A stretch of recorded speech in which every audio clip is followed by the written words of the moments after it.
Pass tax நேயர்களுக்கு வணக்கம். அதாவது நம்ம ஊரில் வந்து பார்த்திங்கன்னா எப்போவுமே வந்து பாசிட்டிவாக சொல்கிறத விட நெகட்டிவாக சொல்கிறதுக்கு மிகப்பெரிய மரியாதை உண்டு.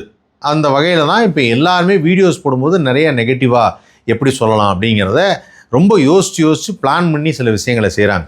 சில பேர் வந்து நெகட்டிவாக போட்டு நல்ல ரீல்ஸ் எல்லாம் பிரபலமானதுக்கப்புறம் ஐயோ நான் அதை நினச்சி சொல்லியே நான் வேற ஒன்று நினச்சி சொன்னேன் அப்படின்னு சொல்லி அவங்க வந்து திரும்ப ஒரு ஸ்டேட்மெண்ட் கொடுக்குறாங்க. நான் நேற்று தான் சொல்லியிருந்தேன், அமைச்சர் கீர்த்தனா அவர்கள் வந்து இந்த மாதிரி வந்து ஒரு இடத்துல போயிட்டு ஒரு குழந்தைய வந்து கேள்வி கேட்டாங்க. அந்த மாதிரி கேட்க வேண்டாம், குழந்தைய வீடியோ பதிவு செய்ய வேண்டாம், சாரிங்க தெரியாமல் எடுத்துட்டேன் அப்படின்னு சொன்னால் முடிஞ்சு போச்சு.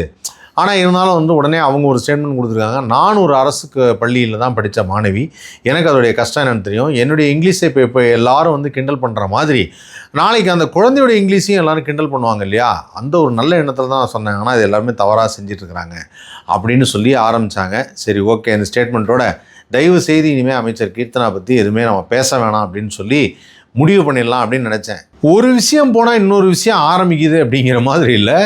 ஒரு தமிழ் சினிமாவில் பொதுவாக ஒரு பேச்சு ஒன்று இருக்கும், நெப்போட்டிசம் அப்படின்னு ஒன்று சொல்லுவாங்க. நெப்போட்டிசம்னா என்னென்னா, சார் இவங்கெல்லாம் வந்து அவங்க அப்பா ஆக்டரு, அவங்க அப்பா டேரக்டரு, அதனால தான் பையன் வராப்பில், அதனால தான் பொண்ணு நடிக்க வராப்பில், அதனால தான் பேரன் வராப்பில் அப்படின்னு சொல்லி ஒரு விஷயம் சொல்லுவாங்க. அதை பற்றின ஒரு சர்ச்சையும் ஒரு இந்த புதுசாக அறிமுகமாகிற நடிகர்களுக்கு எல்லாத்துக்குமே வந்து ஒரு பிரச்சனையாக இருக்குது. இது நம்ம ஊரில் மட்டும் இல்லை, அதாவது ஆல் இண்டியா லெவலில் எல்லா இடத்துலையுமே, அதாவது தமிழ், தெலுங்கு, மலையாளம், கன்னடம் எல்லா லாங்குவேஜ்லேயுமே இந்த பிரச்சனைகள் இருந்துக்கிட்டு தான் இருக்குது.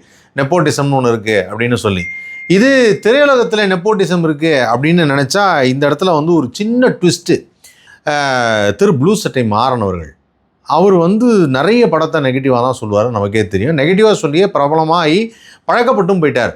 இந்த படத்தில் ஏதாவது ஒரு குறை இருக்குது அப்படின்னு சொல்லுவார். ஏதாவது ஒரு அத்திப்பூத்தாப்பில் ஒரு சில படத்தை பார்த்து நல்லா இருக்குது அப்படின்னு சொல்லுவார். பட்டு சின்ன குறை இருந்தாலும், அதாவது என்னென்னா சிறு பிழை இருந்தாலும் நக்கீரா குற்றம் குற்றமே அப்படிங்கிற மாதிரி சிறு பிழை இருந்தாலும் கரெக்டாக அதை சொல்லிடுவார். அவருடைய பாயிண்ட்டு சில இடத்துல வந்து கேட்கும்போது நல்லா தான் இருந்தது. ஆனால் அவர் நெகட்டிவாக சொல்கிறாருங்கிறத பாதி பேர் எடுத்துக்கிட்டு அதனால தான் பிரபலமாகறாங்க அப்படின்னு சொல்லி நிறைய பேர் வந்து நெகட்டிவாக சொல்ல ஆரம்பித்தாங்க. அதில் ஒருத்தர் சமீபத்தில் அறிமுகமாக இருக்கார். இவர் ப்ளூ சட்டை மாறன், அவர் சிவப்பு சட்டை காரன். இந்த சிவப்பு சட்டை காரன் யார் அப்படின்னு பார்த்தீங்கன்னா, சமீபத்தில் கட்டா குஸ்தி அப்படிங்கிற படம் வந்தது இல்லையா, அந்த படம் வரும்போது ஃபஸ்ட் நாள் ரிவ்யூ கேட்குறாங்க. வழக்கமாக எல்லாம் வந்து மைக்கு நீட்டி ரிவ்யூ கேட்பாங்க. இவரும் ரிவ்யூ சொல்கிறாப்புல. ரிவ்யூ சொல்லும்போதே என்ன சொல்கிறாப்புலன்னா, அந்த படம் வந்து காட்டு முக்கையாக இருக்குது, இதெல்லாம் ஒரு பட்டமே இல்லை, ஃபஸ்ட் ஆஃப் பட்டுக்கேவலாம், அது இந்த தேட்டரில் இவங்கெல்லாம் சும்மா உட்காந்துருக்கலாம், இந்த டேரக்டர்லாம் அவ்வளோ வேஸ்ட், இப்படி வந்து சொல்லிக்கிட்டே போகிறாப்புல. ஆனால் அது படம் ஃபஸ்ட்டு எடுத்தோன்னா அதுதாங்க வருது, கட்டா குஸ்தி ரிலீஸ் ஆன அன்றைக்கி. கரெக்டாக ஒரு கண்டினியூஸாக பார்க்குறோம். அடுத்தது பார்த்தா நிறைய பேர் வந்து நல்லா இருக்குது சார் படம், ஃபஸ்ட் ஆஃப் நல்லா இருந்து, செகண்ட் ஆஃப் நல்ல ட்விஸ்ட்டாக இருந்தது, ஜாலியாக இருந்தது அப்படின்னு வந்தாங்க.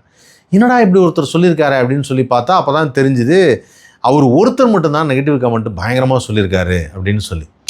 தன்னை பிரபலமாக்கிக்கிறதுக்கு ஏற்கனவே இப்போ தான் ஒரு மனநலம் குன்றியவரை வாட்டர் மெலன்லாம் சாப்பிட்டு தன்னுடைய இதில் நடிப்பு திறமையை காமிச்ச ஒருத்தரை அவருக்கு ஏதாவது ட்ரீட்மெண்ட் கொடுக்கலான்னு சொல்லி முடிவு பண்ணி ஒரு பேஷண்ட் அட்மிட் பண்ணால் அடுத்த பேஷண்ட் ரெடியாக வராப்பில். வர வர வந்து எல்லாருக்கும் நோய் தீக்கிற வேலையே வந்து விடிஞ்சிரும்னு நினைக்கிறேன். அப்போ அடுத்த பேஷண்ட் வர்றது என்னன்னா, ஒரு படத்தை பார்த்துட்டு அந்த படத்தை எவ்வளோ கேவலமாக சொல்ல முடியுமோ அவ்வளோ கேவலமாக சொல்கிறது. காரணம் என்ன, ப்ளூ சட்டை மாறன் அவருடைய அந்த சந்ததியை இறக்கியிருக்கார். ஏன்னா எனக்கு பார்க்குறப்ப அப்படி தான் தெரிஞ்சுது. எதை வச்சு சொல்கிறேன்னா, அவர் சொன்ன கமெண்ட்லேயே இந்த படம் காட்டு மொக்கையாக இருக்குது, இந்த காட்டு மொக்கையாக இருக்குங்கிற வார்த்தையை யூஸ் பண்ணதே ப்ளூ சட்டை மாறன் தான் ஃபஸ்ட்டு. அதுக்கப்புறம் மற்ற ரிவ்யூவர்ஸ் யாருமே இந்த காட்டு மொக்கை அப்படிங்கிற அந்த வார்த்தையை பெருசாக யூஸ் பண்ணுவது இல்லை. ஏன்னா அவங்களுக்கு ஒரு தனி அவங்களுக்கு ஒரு ஐடென்டிட்டி வேணுங்கிறதுனால சில வார்த்தைகளை யூஸ் பண்ணல. ஆனால் இந்த பையன் கரெக்டாக யூஸ் பண்ண பையன் இல்லை, ஆள் கொஞ்சம் மிடில் ஏஜ்டு மேனாக தான் இருப்பார் கண்டிப்பாக. அவர் வந்து அந்த வார்த்தையை யூஸ் பண்ணியிருக்காரு. எப்படி இன்னும் கொஞ்சம் நாளில் அவர் ப்ராப்ளம் ஆகிடுவார். இனிமேல் இவரை எல்லாரும் வந்து பேட்டி எடுப்பாங்க, உடனே எல்லாரும் வந்து அவர்கிட்ட மைக்கை நீட்டுவாங்க, சார் ஃபஸ்ட்டு என்ன ரிவ்யூ சொல்கிறாருன்னு பார்க்கலாம் அப்படின்வாங்க.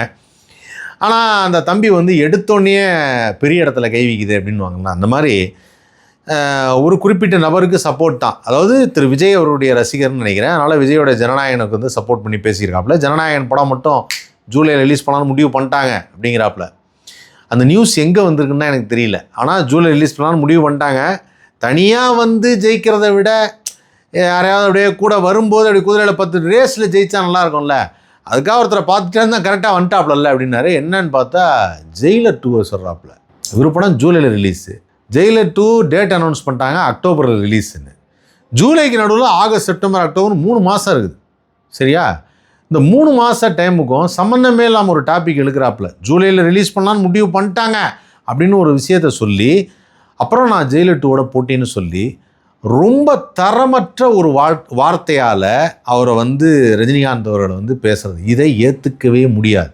நான் மறுபடியும் சொல்கிறேங்க, நம்ம தமிழ் சினிமா இண்டஸ்ட்ரியில் there are many more legends. அந்த லெஜெண்ட்ஸை வந்து நம்ம பாராட்டலைன்னாலும், நம்ம அவங்களுக்காக பெரிய விழா எடுக்கலைனாலும், அவங்கள பற்றி நல்லா போற்றி பேசலைனாலும், அவங்கள ரொம்ப வந்து தரமற்ற வார்த்தைகளில் பேசுகிறத நிறுத்திக்கலாம்.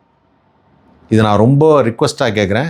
இந்த புதுசாக வந்த அந்த சிவப்பு சட்டை தம்பி அது என்ன பேசுதுன்னு அதுக்கு தெரியுதா தெரியலையான்னு தெரில, தன்னை ஃபெமிலியர் ஆக்கிறதுக்காக ஒரு விஷயம் பேசுது. கண்டிப்பாக சொல்கிறேன், சூப்பர் ஸ்டார் ரசிகர்கள்லாம் இதை பார்த்துட்டு சும்மா இருக்க மாட்டாங்க. உங்களை எங்கே பார்த்தாலும் அதற்கு தக்க சன்மானம் அளிக்கப்படும். நீங்கள் சொன்ன வார்த்தைக்கு, நீங்கள் சொன்ன அந்த கிண்டல் பண்ண அந்த விதத்துக்கு தக்க சன்மானம் அளிக்கப்படும். உங்களுக்கு மரியாதையோடு உங்களுக்கு என்ன செய்யணுமோ அதை செய்வாங்க. கண்டிப்பாக நடக்கும். ஏன்னா இந்த மாதிரி நபர்கள்லாம் நம்ம என்கரேஜ் பண்ணி இல்லை, நம்ம இண்டஸ்ட்ரி, நம்முடைய லைஃப் எல்லாத்தையும் கெடுத்துக்கிறோம். திரும்ப எனக்கு வந்து சில நேரத்தில் உங்களுக்கு ஏதோ நான் அட்வைஸ் பண்ணுற மாதிரி, நான் அட்வைஸ் எல்லாம் பண்ணலங்க, உண்மையை சொல்கிறேன். நம்மளுடைய வாழ்க்கை நமக்கு முக்கியம் இல்லையா? நம்மளுடைய நண்பர்கள், நம்மளுடைய குழந்தைகள், நம்மளுடைய சந்ததிகள்னு சொல்லிட்டு இவங்க எல்லாரும் அண்ணன் தம்பின்னு சொல்லிட்டு இவங்க எல்லாருடைய லைஃப் ரொம்ப முக்கியம்னு நான் நினைக்கிறேன்.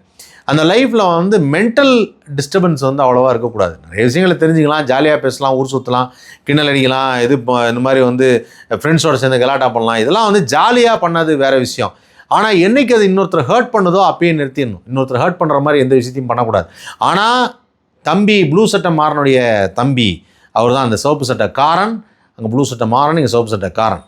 ஸோ இவர் வந்து பயங்கரமாக பேசுகிறாப்புல ஒரு படத்தை நெகட்டிவ் ரிவ்யூ. கண்டிப்பாக இந்த வாரமும் அந்த மாதிரி ஒரு ரிவ்யூஸ் வரதுக்கு வருவாப்பில். இது ஏன் நடக்குது? இது என்ன புதுசாக இருக்கே? நீங்கள் சொல்கிற அந்த தம்பி யாருன்னு தெரியலையே அப்படின்னு நினைக்காதீங்க. உங்களுக்கு அந்த ஃபோட்டோவே போடுறேன், அந்த தம்பியை நல்லா பார்த்துக்கோங்க. எங்கேயாவது படம் பார்க்க உங்களோட வருவாப்பில், ஃபெமிலியர் ஆகிடுவாப்பில், செல்ஃபியெல்லாம் எடுக்க ஆரம்பிங்க. இப்போ இவர் ஏன் சொல்கிறார் அப்படின்னு பார்த்தா, இதுக்கு ஒரு அரசியல் பின்னணி. திரு ஆதவ் அர்ஜுனா அவர்கள் வந்து என்ன சொல்லியிருக்காருன்னா, இந்த மாதிரி ரெட் ஜெயின் படம் இனிமேல் ரிலீஸே ஆகாது அப்படின்னு இருக்கார். சொல்லி ஒரே வாரத்தில் கட்டா குஸ்தி ரிலீஸ் ஆகுது. அடுத்த வாரம், இந்த வாரம் ஜூலை 10ஆம் தேதியும் ஒரு படம் ரிலீஸ் ஆகுது. ஸோ இந்த மாதிரி வந்து தொடர்ந்து அவங்க ரிலீஸ் பண்ணுறதை அவங்களால தாங்கிக்க முடியலன்னு சொல்லி அதை எதிர்ப்பதற்காக இந்த மாதிரி ஒரு கமெண்ட். ஆனால் நல்லா கேட்டுங்க, ரெட் ஜெயின் ரிலீஸ் பண்ணுறாங்கங்கிறதுக்கு எதிர்ப்பு தெரிவிக்கணும்னு அவர் வந்து உதயநிதி ஸ்டாலின் அவர்கள் எதிர்க்கட்சி தலைவராக இருக்கார், அவருக்கு நாங்கள் எதிர்ப்பு தெரிவிக்கணும்னு ஆதவ் அர்ஜுனா சொன்னதுக்கு, ஒரு படம் அவங்க ரிலீஸ் பண்ணாங்கிறதுனால ஒரு படத்தை கிண்டல் பண்ணுறதுங்கிறது மிகப்பெரிய தவறு. அவ்வளோ கிண்டல் பண்ணக்கூடாது. நான் மறுபடியும் சொல்கிறேன், ஒரு நல்ல படம் இருந்தால் நிறையா பேசலாம், நல்லா சொல்லலாம், நல்லா இருக்குன்னு சொல்லலாம். சுமாராக தான் இருக்குது அந்த படம்னா சுமாராக இருக்குன்னு சொல்லுங்கள். உங்களுக்கு பிடிக்காமல் இருக்கலாம், 10 பேருக்கு பிடிக்கலாம், அது நிறைய பேருக்கு பிடிச்சிருக்கலாம். அது நல்ல ஒரு ஃபேமிலி சப்ஜெக்டாக நான் பார்த்த வரையில் கட்டா குஸ்தி வந்து ஒரு நல்ல ஒரு ஃபேமிலி சப்ஜெக்ட்டு. ரொம்ப அழகாக காமெடியாக இந்த படத்தில் நடித்த எல்லா நடிகர்களும், அதாவது வந்து காளி வெங்கட், முனிஷ்காந்த், அப்புறம் கருணா சார், அதுக்கப்புறம் வந்து நம்ம ஐஸ்வர்யா லக்ஷ்மி, அதுக்கப்புறம் இந்த படத்துடைய ஹீரோ விஷ்ணு விஷால், அண்ட் இந்த படத்தில் நடித்திருந்த மற்ற நடிகர்கள் தாராக் பொன்னப்பா, அதுக்கப்புறம் வந்து இந்த படத்தில் குழந்தை நட்சத்திரமாக நடிச்சிருந்த ஜாரா ஜயானா, அதுக்கப்புறம் இந்த படத்தில் இன்னொரு முக்கிய கதாபாத்திரத்தில் யோகி பாபு நடிச்சிருக்காரு, ரம்யா கிருஷ்ணன் நடிச்சிருக்கிறாங்க, இன்னும் பல ஆர்டிஸ்ட்.